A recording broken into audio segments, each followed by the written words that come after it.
Hi everyone, welcome back. It's a lot colder than the last time I was out here, trust me, but there's still a lot left to do on this thing for sure.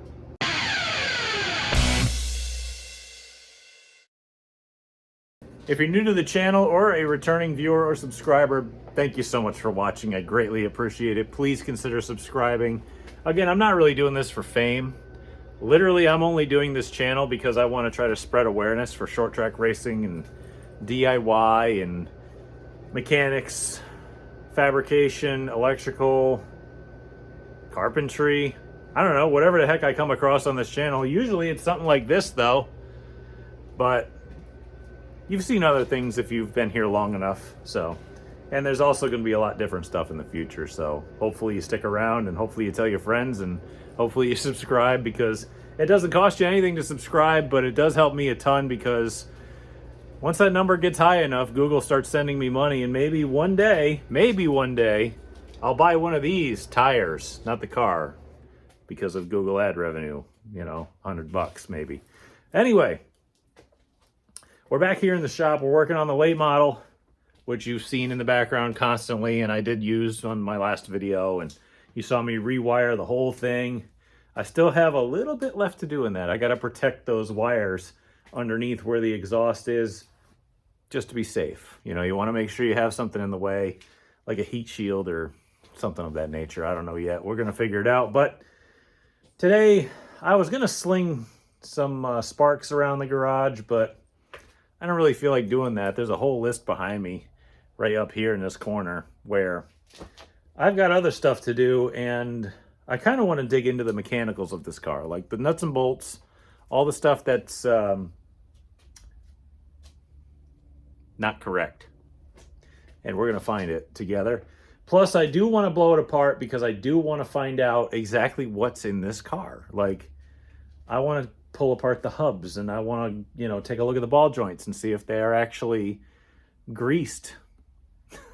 I don't know. But anyway, I do have to clean the shop up because I still haven't put my tools away from the last time, so I'll do that first, and then we're going to start digging into, I guess, the mechanical part. To those of you possibly new to the channel or maybe just unfamiliar with what I have here, I live in Connecticut, and I do a lot of racing up in the Northeast area, and there's this series up here that runs a tubular, you know, whatever that clip design is, underslung rear, crate engine style late model. Not a 604 either. It's not like a pro late model. It's actually like a crate late model. Like they run, it's the American Canadian Tour. This is an American Canadian Tour legal car. The rules are run at a lot of the tracks around here. I can think of, let's see, there's Waterford, Seekonk, Thompson. And then if you go north, it's pretty much every other track except maybe some, like maybe Claremont and Lee, maybe. That's a maybe, I don't even know. But if you go around, their cars are everywhere. And they run a 602, a 603, if you still have one, which is what this is, a 604, and there's, I think, maybe one or two Ford engine options. And basically it's, you know, you got a spec shock, coilovers or big springs, but you got a spec shock, which this is one brand. They have another brand.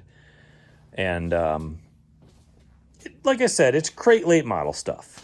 You could run wide 5 hubs, which is what I have. Or you could run like a Grand National type or 5-on-5 hub. Or there's a lot of options. It's typical late model stuff. You're allowed a lot of options. You're also allowed ABC style body, like a late model body.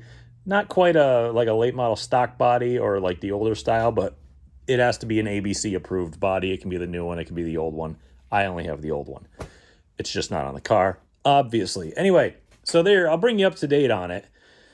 But I don't have any, well, I do have a clue. I can't shortchange myself on that too much. I had one of these cars before. I got it as a bare chassis and I managed to build it. It was never on the channel. This was years ago. And to be fair, it actually looked a lot like this. It was red too, and it had everything.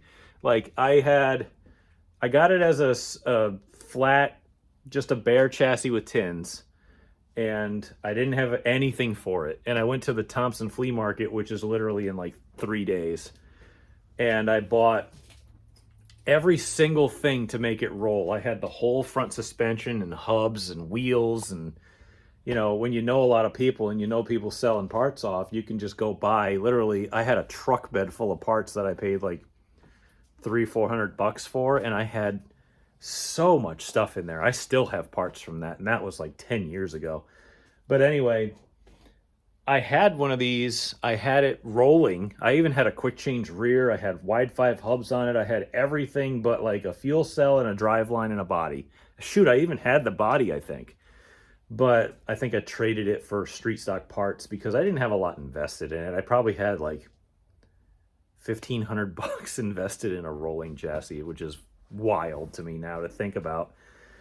But now I got another one. This one is not in need of a new clip like that one was. I think that one needed a rear clip, but it wasn't really bent in a way that it was going to affect a heck of a lot, so I probably could have got away with it. But time, money, and rules kind of kept me away, and then this thing kind of came up when I had some money laying around for once, and that's pretty much your whole backstory. But anyway, getting back to it, I got a lot of stuff that I need to address on this thing, which, you know, I've mentioned a few times, like the mounts, and these brake rotors are backwards. As you can see, the vanes are actually pointing forwards instead of backwards. So I'm going to take them off the hub. I might just take the whole hub because the brakes are attached to it and just take it off and go over there and just chuck it over there. And in the back, I also got to show you something back there because not only is that one backwards, but that one's also backwards. I might play with the calipers and make sure that they move. I might take the brake. Well, I do have to take the brake pads off anyway because I want to see what brand they are. Just, I need to know what's in this car. Now back here, I got a standard round, small, it's like a 3/4 inch brake rotor, but they've got a bunch of shims in the caliper to keep it from, you know, pushing the piston out. But on this side, if you haven't seen it before, on this side, they've got some weird scalloped rotor, and there's a lip on the inside here. And this brake setup is actually riding on that lip. And when you hit the brakes, it actually squeezes the top in. So it's like a weird angle, and you lose a lot of brake pressure because of it, and you got a lot of pedal throw. So I think I have another one of these sitting around. I might just pirate it and throw it on. But, oh, also I got, this fuel cell's like brand new. I don't know. It's not the safest thing in the world, but I should probably change it. But I don't like this. I actually bought an angle like fill so that you can side fill it off eBay for like $75 cheaper. Yeah, I got this for like $100 when they're going for like 150 to 175 bucks. So that should fit. It'll at least get me on the racetrack, but I also have a box of stuff over there that needs to get put away. I have shelves to put it away with, so I figured I should do that. I got street stock parts in the way, and I should tell you my plans before I go too far as well. At this point, I've finally come up with at least an idea of what I want to do for 2024. And if this car does not go away at all, I might save it for special events only. Like, maybe I'll throw the idea around. Maybe I can come up with some sponsorship to go run maybe the Northeast Classic at New Hampshire Motor Speedway, which up here, if you have a cup track, or pretty much anywhere around, you know, if you live in an area where there's a cup track nearby, that's like, if you run on asphalt, like I do, that's like your Daytona. You know, even if it is New Hampshire Motor Speedway, that's the big cup track around here. And I'm definitely not going to Dover, but they run events there for short track guys like this. Like my brother, maybe I'll remember to add a link to the video up here in the corner. And you can check that out because we ran the Northeast Classic once with my brother's street stock. And we actually did pretty well for what that car was. I mean, we were up against like open street stocks of 500 horsepower and, you know, late model bodies. And we had a car that had a way outdated street stock engine that was from Thompson, which is really not that powerful. I think you're talking 370 horsepower at the best. But we didn't have that. So, and we finished 10th. Like, the only reason we got that far up was because that car handled. But I was thinking about running the American Canadian Tour late model section of that race with this car right here. I mean, how many opportunities am I going to have to say that I got to do that? But that's still kind of floating around. Right now, I went to a meeting yesterday for Thompson Speedway, and I'm kind of leaning back to going there. And that's home. You know, that's first option always is Thompson for me, because the schedule makes sense to me. I've been there for 20-something years now with my family. We started at Waterford, and we went there in 2001, and we never left. And I love the place. I got my first win there. I've raced 2 separate divisions there. I mean, I finished on the podium in points at least 5 times there. So it's hard to leave, and I love the place. It's big, it's fast, it's hard to race, it's really hard to win at. So I take a very specific sense of pride in racing there, and I like what the guys that are leasing the place are doing, and they're trying really, really hard, and I invested in their stuff because the same people that offer this tour run the facility now. So they don't own it, so they don't have full say over everything, but they run the oval track there now. So I want to try to support them as much as humanly possible. And they said they're possibly going to more races. Like this year we had 6. Last year we had 6. A few years we've had only 6 to 8 races. Next year they want to do 10. 10's perfect. I'd love to do 10 races. So I really want to go support them. And they put on the Northeast Classic. So I'd love to go say that I had the opportunity to race at New Hampshire Motor Speedway. I would love to do it in a late model. And I have the equipment and the opportunity.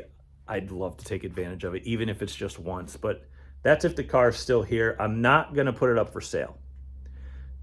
But if the right opportunity comes along and somebody wants to purchase this car,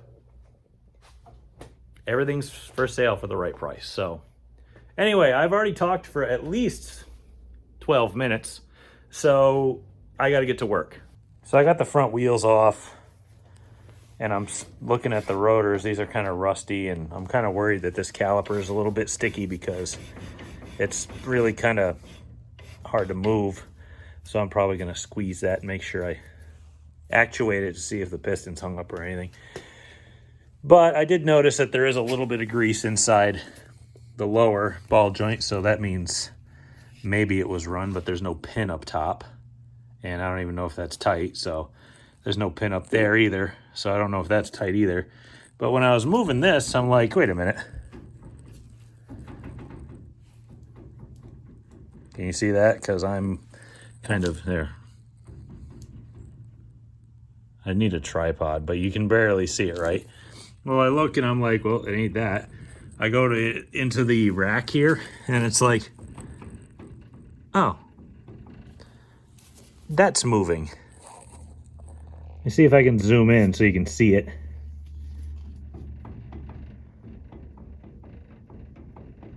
Yeah, so that bolt's incorrect because I shouldn't be able to move at all. Oh boy. All right, so I might just switch that bolt out because I got a bunch of bolts. Maybe I can throw that together so that I have a lot more peace of mind. Plus, again, we're working on mechanical stuff. I was just going to be swapping the hubs around and seeing if I can get the brake rotors to go the correct way, which they currently aren't. But that irritates me. I'm not confident that this tiny little bolt is responsible for that big of a heim joint even with this really kind of hastily and crappily made insert, because you can literally see the grind marks around it. So I'm mildly concerned. Oh boy. I'm going to have to figure out, I think I'm going to pull the other side off and look at what that bolt is, because that one has no issues. So I think I'm going to go take that one off as well and see what that is, because if it's not like this, and this bolt is far too small. This is like a 5/16 bolt, and that's not. So I need to do some digging. This bolt is a little bit bigger. It's fine thread. And the insert on the tie rod, Heim, is a lot different. So I'm going to start looking around and seeing what I can find for that. So I'm here looking through just old parts bins and stuff to try to make sense of what I have and what I need to fix. Somebody created this, but used a smaller bolt in order to make it work. And even then, it didn't work because it's too wobbly. I'm digging through my encyclopedic knowledge of cars that I've raced over the years, and I came up with this. This piece fits perfectly inside the Heim to make a spacer, which it, look at that, barely fits, right? Obviously, we can use washers as spacers if we need to, because this also, this is the correct bolt, barely, and I mean barely, if I could get her to stand up here, fits over that bolt. Barely, right? And if I put this bolt in there, it fits relatively similar. This, if anybody knows offhand, I gave you a second to come up with it. This is off of a GM brake caliper slider pin. So I think I might be using that if I can find the correct bolt that will go in there. Somehow I managed to find one the same length. Granted, the shank, or this, whatever you call this part right here, the smooth part, is not as long as I want, and it might, well, I'm going to try it anyway. If it doesn't work, I'll go to the hardware store and bring this one with me, but at least we can try it as is for now. I hit another snag here. It's the fact that this bolt that I grabbed, the shank of it does not fit through the rack slider, and I don't know what will. So I'm going to start doing a little research and figuring out maybe I can find the correct bolt and spacer for a sweet manufacturing steering rack. Also looks like the boot on this side is torn. So I think I'm going to just center the rack up, look for the proper bolt, and continue working. See, it's this type of thing that also kind of makes you think. It's like, why is it different? What reason would there be for not only that bolt to be different, but homemade? So you really got to kind of ponder what happened in order for this to be different. There's a lot of new parts on this car, and for there to be a homemade part on the car, that's upsetting. So there's a lot more that I think going on here. So I'm going to start researching exactly what I need for that steering component. I'm also looking at like the steering angles and stuff and thinking to myself, you know, there's a lot of stress in the steering. Let me show you what I'm talking about. Like the box itself, or the rack, I should say, the steering rack itself seems fine. There's, you know, plenty of power steering fluid, and it looks good, and all the lines work. I know the power steering works, but you move the steering shaft. See how it's like, it's hard to move. Like, it's genuinely kind of difficult to move. And I'm wondering if it's not like this shaft specifically, but like down here further. Please excuse the mess. I'm trying to get rid of oil temp gauges I'll never use. But like, I'm wondering if it's down here somewhere. Like, look at the angle of this U-joint. I could probably take a lot of that angle out by pulling this Heim back a little bit, but like, it just feels stiff, and I'd like to figure out why, but that's going to have to be for another day. I have to find that bolt, and I don't know why specifically it's different. That's weird to me. But this is all in buying used race cars. When you buy a used race car, you got to go through every single nut and bolt of it, unless you literally bought it off the racetrack and loaded it into your own trailer after somebody just won a race or a championship with it. You know what I mean? And even then, you still got to look. But why are there different bolts? Why are the rotors on backwards? Why is there one weirdo rotor in the back? Who knows? But again, this is all stuff that I have to go through and fix before we hit the racetrack, and that's the stuff you find when you buy used race cars sometimes. It just happens. That's just how it is. So we'll get through it. I'll go research. I'll go look through parts bins and see if I got anything laying around, or we'll find it. It's just a matter of looking in the right place, and I suck at looking for things. So I might have to go on the Sweet Manufacturing website, or just kind of hit those guys up, and I think they're in Michigan or something, but I'll hit them up. I'll see what I can find, but until then, I got to keep going.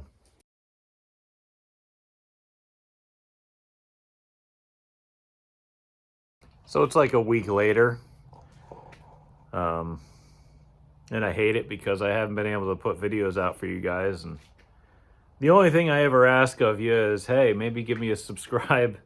And I don't ask for money. I don't ask for favors. I don't ask for anything except maybe watch my videos once in a while. And you guys do that. And that's great. And I appreciate that. But things like this get in the way. Getting into my car at, 6 a.m. and trying to drive to work in something that has 200 and almost 40,000 miles on it. And it doesn't run. And you try to put it in gear and it doesn't run. You try to even start it, it doesn't start after driving it to work the day before. So I'm out here with a soldering iron trying to fix wires that I found that were broken to the idle air control valve circuit, instead of working on what I want to work on and what the people want to see. Other than that, other things in life have been kind of getting in the way because they're more important. And I don't want to go into my personal life on the channel. I'm just going to say, I'm sorry for not putting videos out every week like I want to, even though I have a lot of work to do. I have a lot of stuff I can show you, and I just can't even get out here to do it. And it sucks, but I'm going to try to throw this thing together as fast as I humanly can because I'm sick of working in the cold, and I'd really like to turn the heat on in the shop.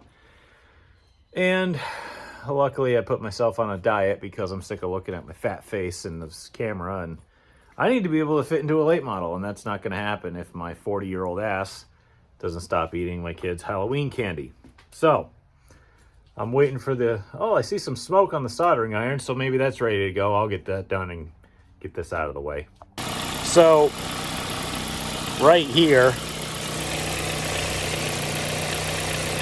you can see a little tape on my idle air control valve. Well, I destroyed this car at some point in its life, and that's why you can see a different bumper on it.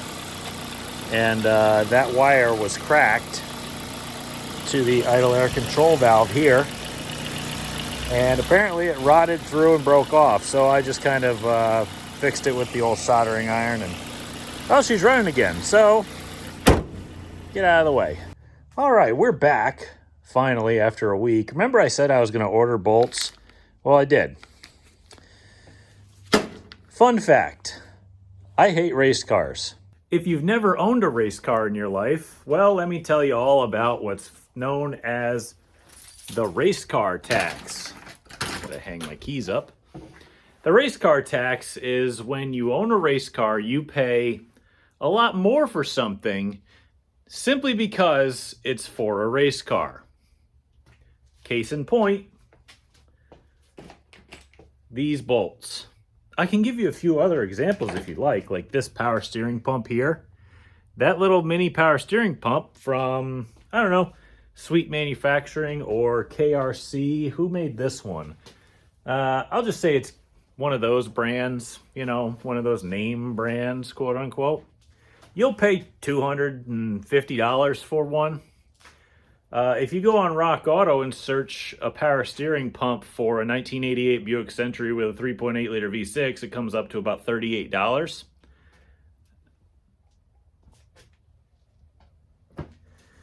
So that's called race car tax. This bolt here, grade 8 bolt, I don't know what size, but it's probably metric, not sure. It's got 2 washers, a spacer, and a nut. If you went to your hardware store and bought it by the pound, you'd probably pay $1, maybe less than that. Well, this was at least $12.50 because it's in a fancy bag with a warranty disclaimer saying that motorsports is dangerous and that they have no liability whatsoever if something were to happen to you while you're using their parts. Right, now, I bought 2 of them because I'm stupid. But then again, I like having spares just in case. I was a scout at one point.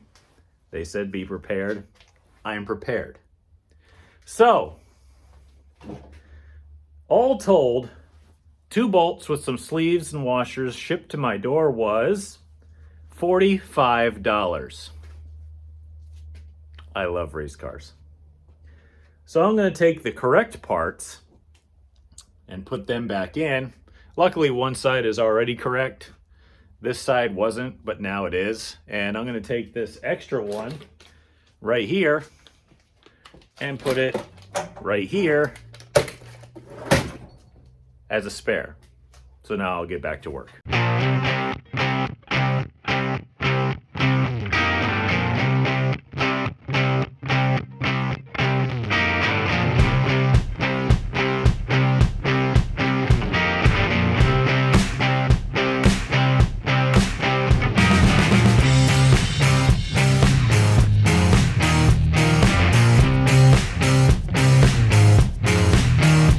Now remember earlier how it used to slop around? Now, absolutely nothing. There is no movement whatsoever in that front end, in that steering. It's a lot more secure, it's a lot more safe, and it's a lot more precise. That's what we're looking for here. And speaking of which, since these rotors are backwards, they don't... The reason I'm telling you that is because you see how these are scalloped and they're angled a specific way. They're not straight vaned. These are scalloped forward. That's not how they work. They don't scoop air. They release heat. And the way they do that is by having them be set so that the air can get flung out of the rotor as it's spinning forward.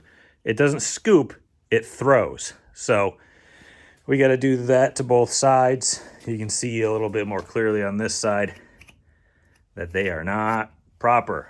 So I'll straighten the wheel back out, get back to work on this. Oh, getting a little dirty over here. Quick tech tip, and it's not what you think. I know it's kind of wimpy to be thought of as wearing gloves, especially rubber gloves in the garage. Oh, just get your fingers dirty like a man. Not really the point.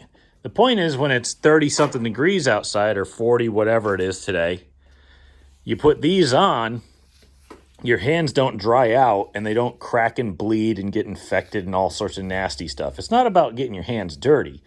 It's about not having that happen to them. So I usually do that. I do it at work too, and it helps a lot, but really helps out in the shop as well. I think the easiest thing for me to do is to just, instead of taking the rotor off, the hubs are all the same, which these are. I think I'll just take the lock ring off here and pull the spindle nut off and just take the hub bearings, everything off. I'll probably inspect all the bearings, and if they need to be greased, I'll mark that off for the future. And just swap the whole setup assembly side to side instead of taking it off and then taking the brake rotors off and then replacing the brake rotors and then putting them back on. The hubs are literally the same side to side, so I think I'm just going to go throw those together. Well, I got the right front sitting here. I noticed that somebody had greased the center of the spindle here. Well, that's all well and good, but nothing touches that spot. I mean, if you look into these hubs, you got an inner bearing back there, way back there, and an outer bearing here, and nothing in the middle touches that. So, I mean, that's good intentions, but like the only thing you're really doing is preventing rust at that point, which isn't necessarily a bad thing, but you're also just kind of wasting your time. These look like they have seen some use. They're a little bit blackened and dirty. They don't feel bad. I mean, obviously, I'm probably going to replace them if I do run the car. Well, they feel really good, so I may just go through, clean them out really, really well and put some nice fresh grease in it just to make sure everything is sitting nice. The seal on the back looks pretty good, so I'm going to go take off the other side and swap them around, make sure the brake fins are pointing the right direction, and slap it back together. As soon as I walked over to the left side, I noticed that the hub nut lock retainer thing, whatever you want to call it, it's supposed to have 2 nuts on it, or 2 screws in it to hold it in. There's only one. Not great. So I think I have some spares of these because I think they're the same size nut as the cap cover for a Ford 9-inch floating rear, so, or the axle cap cover, whatever you want to call it. I don't know anything. I'm just kind of spouting nonsense, but I'll find another one of those. Okay, so those are all put back together. We're going to need to repack wheel bearings, obviously, but I got some different pads that I had on my old street stock that I didn't like. They were a little too aggressive, but I think for these cars, I don't know, maybe it'll be okay if I got a little bit aggressive with the pads. Maybe I won't need as much braking force. Who knows? Either way, at least the rotors are facing the correct direction. I figured I'd slap old pads onto old rotors because, well, it'll knock the rust off them, and they're going to need to be changed when the pads change anyway. So 2 birds, 1 stone. At this point, now I got to go to the back here, put this tire back on. I got to come to this right rear and address that brake rotor issue, which means I'm going to have to take the wheel off, pull the hub off, go into my stash and find one of the rotors that are still good from my old Ford 9-inch, which is sitting over there behind every single tire that I own, apparently. Well, 2/3 of the tires that I own. Swap that out, see if I can check that brake pressure issue and see if that actually fixes it a little bit.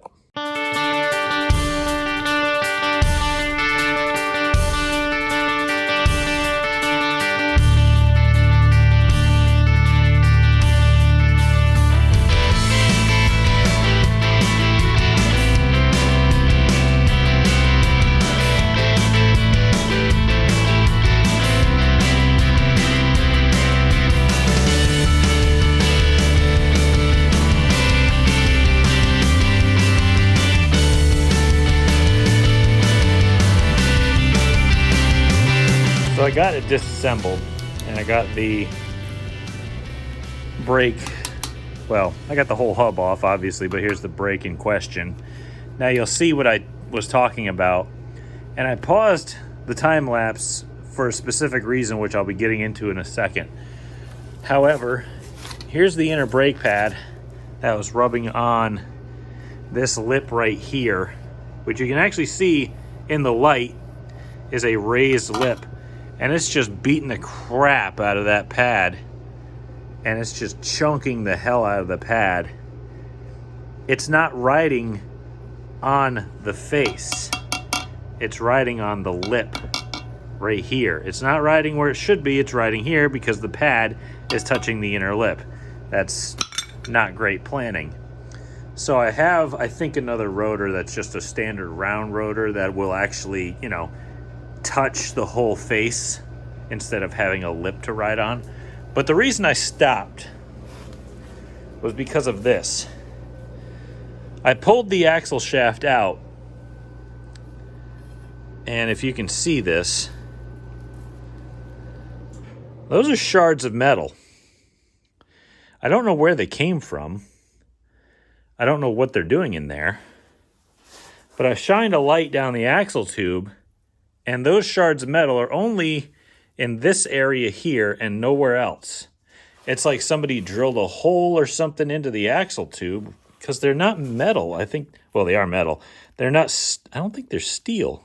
I'll go get a magnet. They feel aluminum, but I don't understand why there would be metal shards in there. So I'm going to take a break real quick and inspect literally everything here and see what the source of this is and if I can clean it out with like a rag and a screwdriver or something. So I got the rotor off of the hub down there. There's my stock style Ford 9-inch hub adapter. And I got the old rotor up here. Sitting out for a long time, so it's a little rusty. But my fix for that, just to get the top stuff off, is so that the brake pads won't completely eat themselves alive when you try to make them work again. Grab some sandpaper, pardon my reach,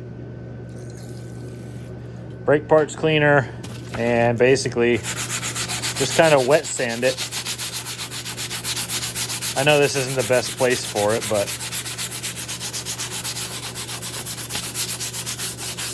just kind of go back and forth and just do that until the rust kind of clears up, and you can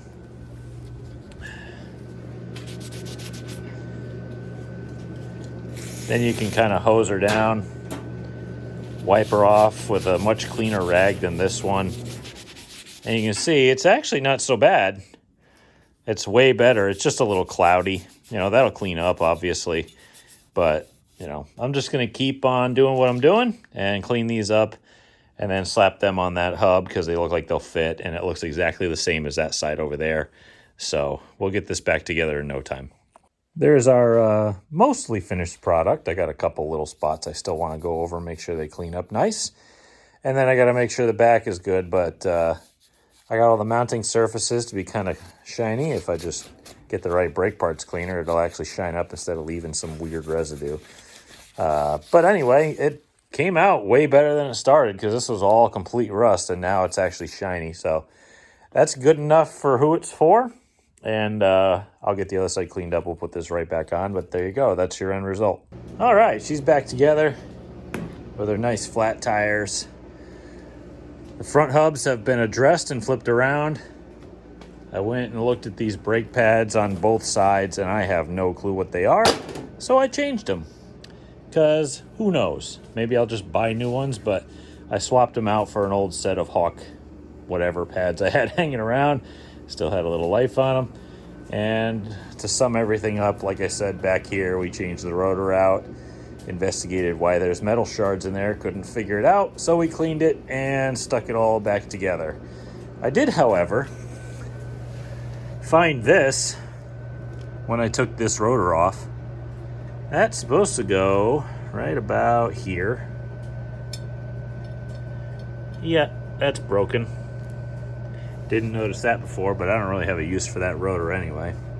I'm going to put this hat back away somewhere safe, and I'm going to start looking at what I'm going to do next.